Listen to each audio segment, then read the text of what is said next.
So previously, so welcome to the, for now we have product design students, we have software development students. So after this week, the class will now split. So software students, you're going to have your classes separately. Product design, you're going to have your classes separately. So it's because that we are at the stage where we have to first collect requirements. So we want to collect requirements for the software, then all of this involves planning, right? So we plan, we research. Once we're done with that, we get a software requirement. At times we call it SRS or SRD. What's the full meaning? Software requirement specification or software requirement document. So this is me just trying to explain what the software development lifecycle is, right? SLDC. So we say you have to plan, you have to research, you have to collect requirements. The next thing you want to do, you want to design, right? Once you're done designing, then you want to code, then you want to deploy, then you want to like launch, then you want to now start doing testing, right? Software testing. Then once you're done with this, then you can now start doing, this also involves quality assurance. Once you do quality assurance, you want to see what is okay with respect to the software, what aspect, and there are different kind of tests here. I talked about user acceptability tests. I talked about unit testing. I talked about several other type of tests. So you want to check to make sure that it works in respect to the design that you have. Then from there, marketing can now go on, right? You can now market, you can now have feedback and whatever. And there are different approaches to this. You have the waterfall, you have the what? Agile. These are the two main project management processes for you to develop your software. But the agile methodology will tell us that we need to iterate between planning, research, and design. We can code and go back. We can deploy and go back. We can test and go back. At every point in time, we want to be delivering a workable version of the software. At times, business people call it MVP, minimum viable product, as you are delivering the smallest workable functional version of the software. Then the previous class also talks about functional and non-functional requirements. Functional, non-functional requirements. We said the functional requirements are those aspects of the software that the user can't do without. You're creating a restaurant management system. You can't do a restaurant management system without having a way for people to log in, for people to register, for people to sign, sign up, for people to log out, for people to pay. Those are functional. Without those functions, the software can't function, can't work. Non-functional requirements are going to be things like what? Security, aesthetics, all of those additional things that it's just like you have a chair now. A functional requirement of that chair is that it should carry your weight. Things like color, things like, okay, it is leather, it is iron, it is wood, all of those other things are what? They're actually non-functional, but the core things, why that software is going to do its job, are things you classify as functional requirements. Okay, that's just a recap of the things we looked at in the last two classes. Going forward, what we want to now do is that we want to put all of these things together and create our flow. We also talked about user flow. We say why this is important, especially for very complex software, is that if it's for small softwares, for basic front end, copy paste, CMS based blog, personal homepages, those kind of things, you don't need to go through all of these processes. You could just get the content and choose one or two templates and just you're good. But once it comes to be, it has to do with the software that people will have to, it will have to drive their business processes. A restaurant, things like purchase of items, how much they are going to make, how many orders they made. So this is not just content on the website. So this actually is software. That's what it's called, a software, something that can perform a particular function. That's the layman definition of what the software is, right? So that's why we now need to create user flows. So the user flows will tell us, okay, user what? Login. From there, he registers if he does not have an account. Once he registers, he logs in. After he logs in, he comes to his dashboard. In his dashboard, what does he have? Does he have make payment? Does he have make inquiry? Does he have all of those kind of things? So we need to know it. Once we know it, for product designers, we can now start designing those layouts. For software developers, we can actually start designing or developing those sections of the application. Okay. So we want to move to the next item now, which is us. After our software requirements, what's it called? Our software requirement document. Next thing is our user flow. The next thing is our UI, right? You know, we first did research and planning. Then software requirement document. We had the document, a Word document that tells everything the software should do. At this point, you should get back to the client to make sure the client is certain about those things. Take off what is not needed, add what is needed. The next thing is user flow. We've done this. Then the next thing now is what? UI. So we're now at the stage where we now want to start to have a feel of how the software should look like. Okay. So I'm going to clear this. Then we're just going to say, so I'm going to assume like I want to start everything all over again. So I will create a software requirement document as an example for let's say a restaurant, right? So I will just say, I will need a software requirement document for a cozy Nigerian restaurant. This will have users. This will have admin. Then this will have store manager. So I just want to keep it simplistic.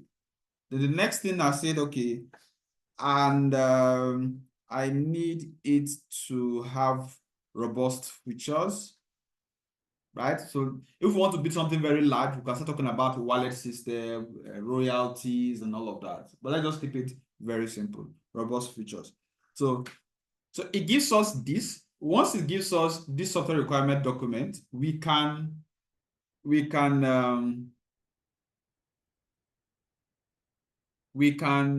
tinker it, we can adjust it, we can say, okay, I don't want this, let it be this, I don't want this, let it be this. So once we're done with this, we can say, okay, I want to have the user flow for this particular stuff. So I said, okay, I need the user flow for user, admin, and what? Store manager. So this is going to give us the user flow for the what's it called? User, admin, and what? Store manager. So if you watch very well, it has indicated the kind of things we can have. So for this one, for instance, it tells us that, okay, for the user can browse menu, the user can place an order, the user can track his or her order, the user can provide feedback. Those are the 3-4 things that you want the user to have. So for the browse menu, just visit the home page. There will be different categories. For software guys, it then means that you should have categories. For UI guys, you should mean that on your home page, just like if you visit Jumia, the first thing you see electronics, you see this, you see this, you see food, you see home appliances, you see office equipment, gadgets, phones. Those are categories. Select view item, details, add to cart, and pay. So it has given us an idea about what the software is going to be about. If we did an extended research, we can impute exactly how we want it to be. Then once we're done with this, the next thing we say, okay, we want a UML. What is a UML? UML is like a universal model language. It's like a framework that can give us a kind of graphical interface of how the software is going to look like. So, and there's another framework also for representing this, which is Mermaid. I think in the last class, I stopped at where you have Mermaid, but I gave you a guide on how to do that. So for me to represent this, I can say, okay, I will need a Mermaid code for each of these representations.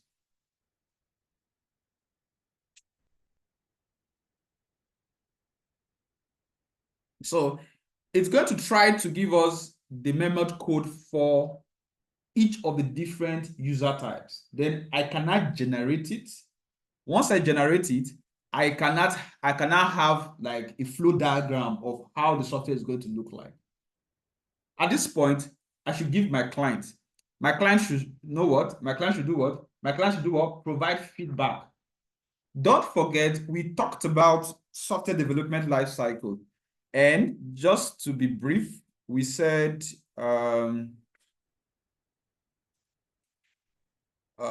front end, full stack.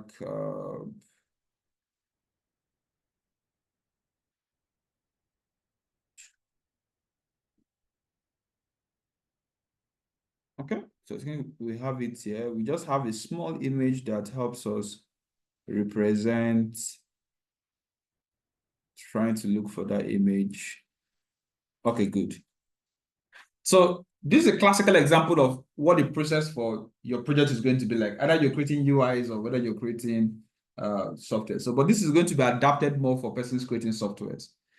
So the designer stacks, either the web developer or the designer, the client stacks, or the project sponsor. So at this point, you, the designer, at discovery meeting, the client is going to say, okay, I want to build the software is for an eatery. I want to build the software is for a church. I want to build the software is for a church. I want to build the software is for a mosque. I want to build the software is for an event management company. I want to build the software is for whatever. You are to do needs assessment. You have to look at that idea and do a lot of research. So that's where research comes in. So you want to look at softwares around the world. How are they done? Softwares in Nigeria, in China, in the US. What are the kind of features they have? Nobody's a custodian of all that stuff is going to be made up of. So, and you cannot just start designing from your head. It's wrong. Because you're never going to be able to do something that is as robust as when you piggyback on other people's ideas and other people's opinion. The idea is not to like copycat, but the idea is to have inspiration. So you cannot create softwares without getting inspirations. You cannot create designs without what? Getting inspirations. That's what some people say when they want to have inspiration, they go to the beach and just look up to the sky, they get inspiration. Some people say they play the piano. Some people say they just go for a walk. Some people say they enter the toilet. They get what? Inspiration. So your inspiration should come from something. And even your inspiration, you should also cross-check so that your inspiration is not coming from your dreams that does not add up. Okay, so research, then sitemap wireframe, which is something like your sketch or your wireframe. Then the client should not like approve or provide guideline. Then of course you start doing some mockups. So this kind of flow tells us that at this point we should get back to our client. So you could use different software. There are different softwares you could use to create what's it called? You could use to create user flow, right? So depending on what is your best bet, you could use Figma, you could use Visio, you could use Illustrator, you could use what? FigJam is not bad. FigJam. You can use XD. You can use Draw.io.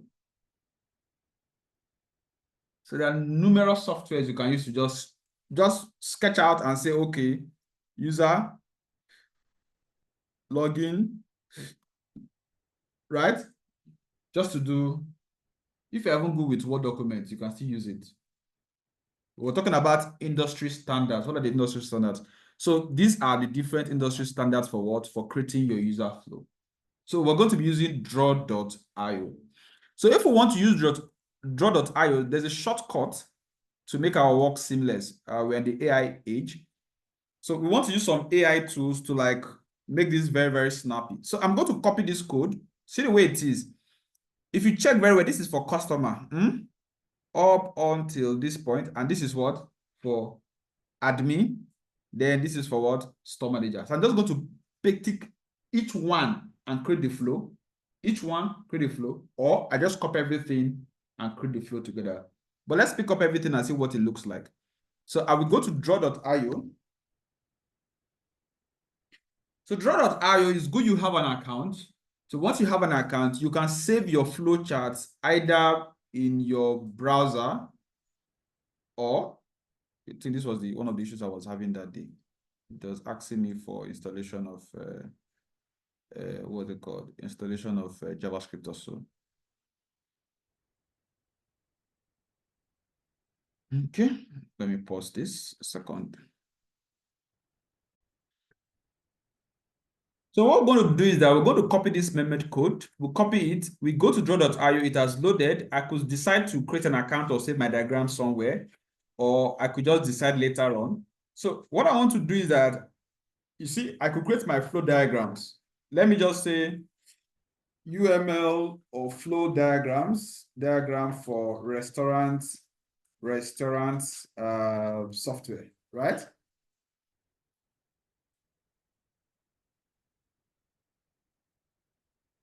So you're going to see something like this. So this gives us an idea about how the software is going to flow from users. So this is the kind of diagram we want to create.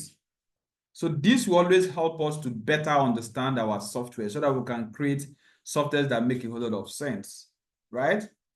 Good. So that's what we're trying to create here. So here, we could do it manually, right? We say this one, that one, we add the text, draw the arrow and all of that. But we're not trying to do that. We want to do it very automatedly.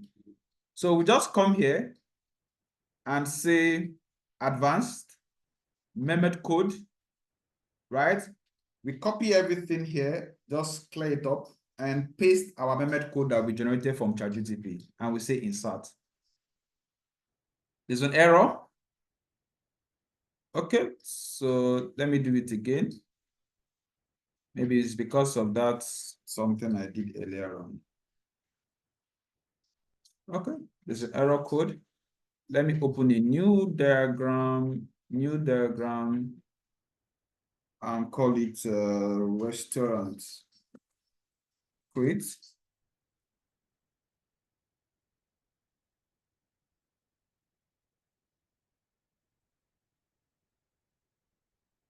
Method code.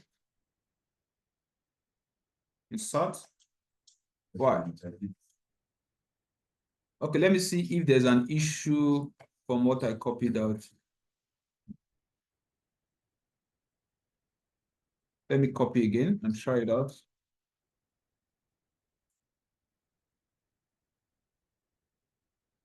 Okay, good. So let me just take it one after the other and see. So let me just pick this one. Pick only this for user and end here.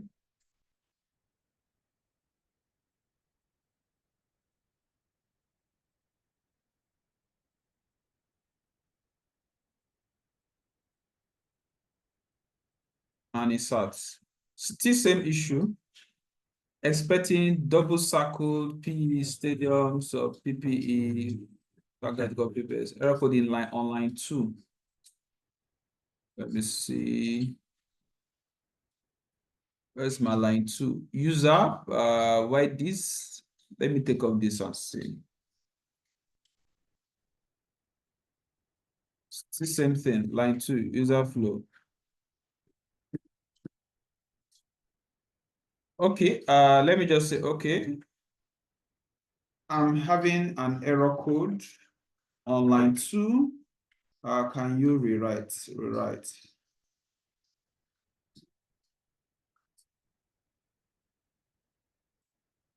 Okay, so now you see you can also use this Mermaid editor, this particular one, Mermaid Life editor, right? Let's see what this one looks like. Right, so this is another one. So we can use this and place our code here also and see what it looks like. So I'm going to take the old one and use the method code editor.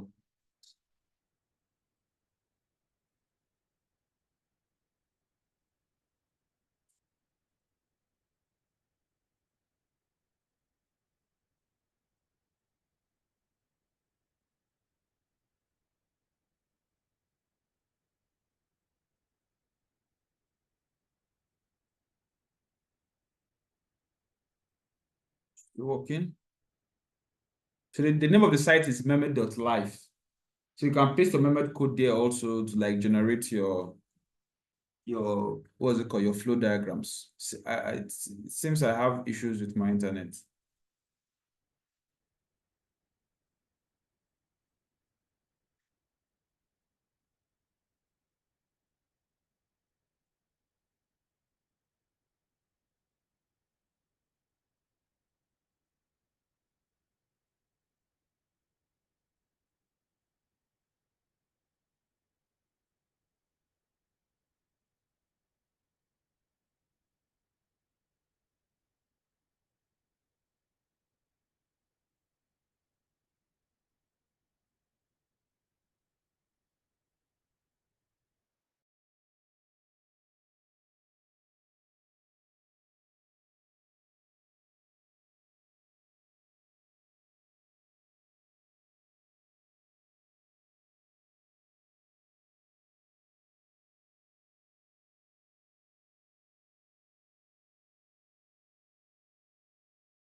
So let us try this. Let us try this new one and see if it's going to work.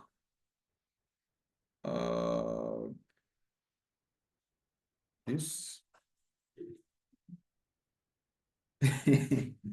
line 10.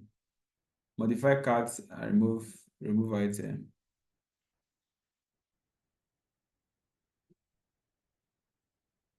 Oh.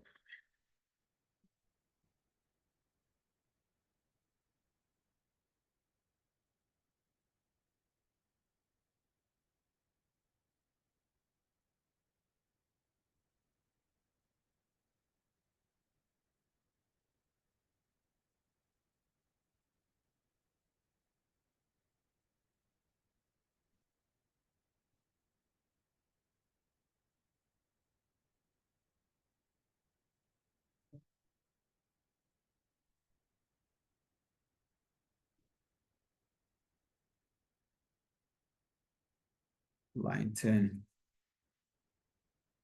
1, 2, 3, 4, 5, 6, 7, 8, 9, 10.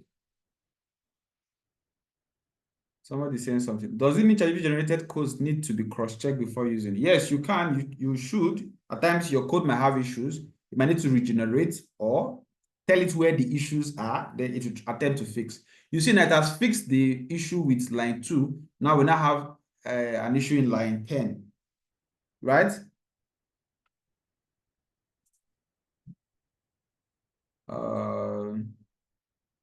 So let me use this Mehmet life this thing.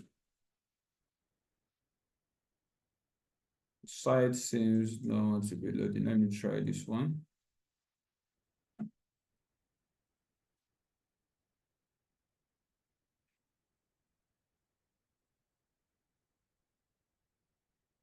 So now let me write down. We could generate this code later on. So the next thing you want to do is that you want to now get the different screens. So you know what I mean by screen, the different UIs.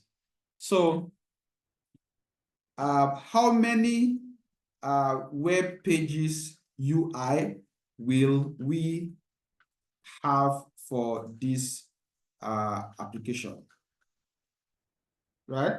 So it's going to try to give an estimate of how many pages we're going to have. Does that make sense? So once it has detailed how many pages we're going to have, the next thing we're going to do is that we will not tell it to help us out with what kind of content. It's already doing that. What kind of content are we going to have on each of the different pages? So that for the software developer, you know how many screens, how many pages you are developing. For the UI designers, you know how many screens you are designing. I can even say, can we revise these screens to be more robust? Even if we have to redo the software requirement specification and the Mehmet code, right? So we're trying to push the limit of the software to make sure that it really get to something that is very, very robust. So are you seeing what's happening? So this is the revised web pages. Homepage, restaurant branding and introduction, navigation, features, items, and promotional search bar. See the menus, right? See the items detail page. See the cart pages. See the checkout page. See the order tracking page. Right? So this is the feedback and review page. This is the login and registration page. This is the profile page. Then for the admin, like that. See, it has also revised the method code for it.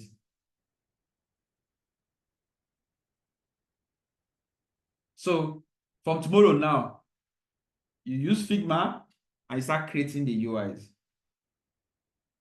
Developers will do what? Start creating the PHP code for, or the Python code for what? For these different pages.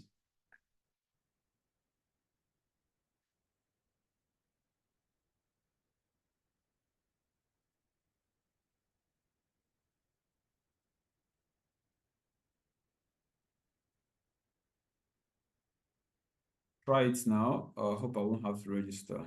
So let me try this revised one and see whether it works. Good. So it created it. So you see, we now have the store manager flow, login, store manager dashboard, order management page, inventory management page, staff scheduling page, operational report page. For the admin flow, he has a login, an admin dashboard. In the admin dashboard, he has a what? A user management page, a system configuration page that is configured the entire system, the menu management page, the report generation page, and the security page. Then we now have a what? We now have a customer flow. I can push this further and I say, okay, I want to have, okay, we already have that. For this home page, we know what is inside. For this menu page, we know what is inside. For this items page, we know what is inside. Does that make sense? So we're going to go on a break. I want everybody to generate their pages and their final user flow. So 10 minutes. Once I return, we're not going to go ahead. So I give you 10 minutes to work on your stuff.